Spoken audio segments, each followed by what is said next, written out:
Bocah tewas digigit anjing di Medan.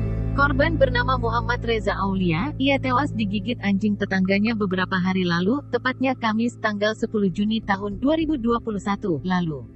Atas kejadian ini, ibu korban bernama Lia Pratiwi, melaporkan pemilik anjing yang menggigit korban ke Polsek Medan Tuntungan.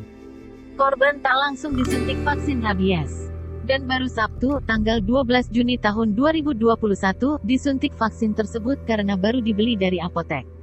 Namun setelah disuntik anti rabies, keesokan harinya pada hari Minggu tanggal 13 Juni tahun 2021, korban meninggal dunia.